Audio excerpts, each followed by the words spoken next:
Exodus 7. Moses and Aaron before Pharaoh. And the Lord said to Moses, See, I have made you like God to Pharaoh, and your brother Aaron shall be your prophet.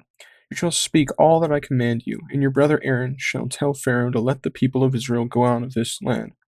But I will harden Pharaoh's heart, and though I multiply my signs and wonders in the land of Egypt, Pharaoh will not listen to you. Then I will lay my hand on Egypt and bring my hosts, my people, the children of Israel, out of this land of Egypt by great acts of judgment. The Egyptians shall know that I am Lord, when I stretch out my hand against Egypt and bring out the people of Israel from among them. Moses and Aaron did so. They did just as the Lord commanded them.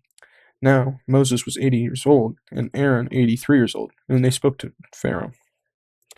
Then the Lord said to Moses and Aaron, When Pharaoh says to you, Prove yourselves by working a miracle, then you shall say to Aaron, Take your staff and cast it down before Pharaoh, that it may become a serpent. So Moses and Aaron went to Pharaoh and did just as the Lord commanded.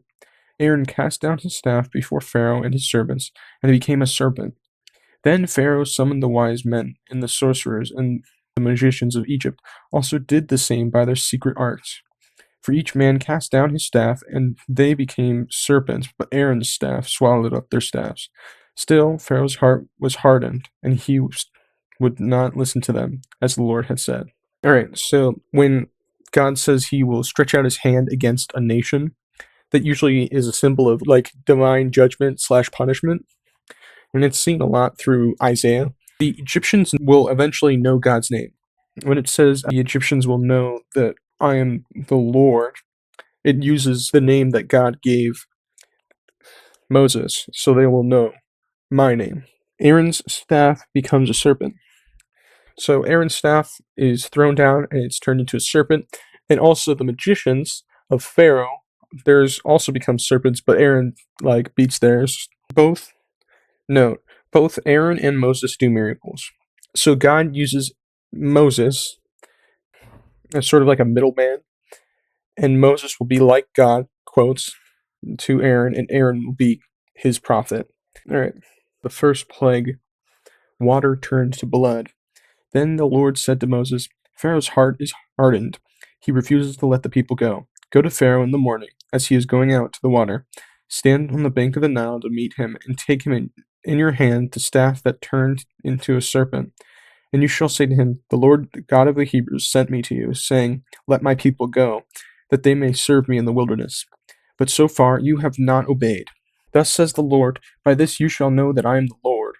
Behold, with the staff that is in my hand I will strike the water that is in the Nile, and it shall turn into blood. The fish in the Nile shall die, and the Nile will stink. And the Egyptians will grow weary of drinking water from the Nile. And the Lord said to Moses, Say to Aaron, Take your staff and stretch out your hand over the waters of Egypt, over their rivers, their canals, and their ponds, and all the pools of water, so they may become blood, and there shall be blood throughout all the land of Egypt, even in the vessels of wood and in the vessels of stone. Moses and Aaron did as the Lord commanded. In the sight of Pharaoh and in the sight of his servants, he lifted up the staff and struck the water in the Nile, and all the water in the Nile turned to blood. And the fish in the Nile died, and the Nile stank, so the Egyptians could not drink water from the Nile.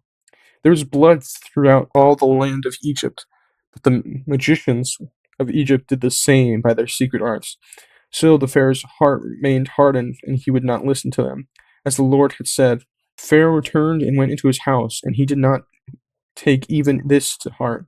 And all the Egyptians dug along the Nile for the water to drink, for they could not drink the water of the Nile. 7 full days passed after the Lord had struck the Nile. So, I'm going to reread verse 16, that's a memorable one. And you shall say to him, The Lord, the God of the Hebrews, sent me to you, saying, Let my people go, that they may serve me in the wilderness. But so far you have not obeyed. Moses tells Aaron to stretch out his hand over the waters, and it turned.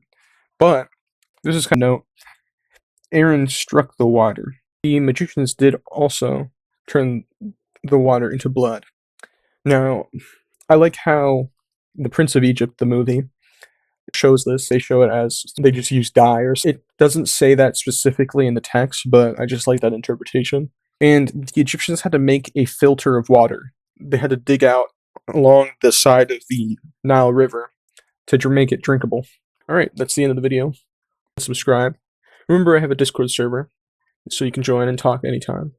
And goodbye.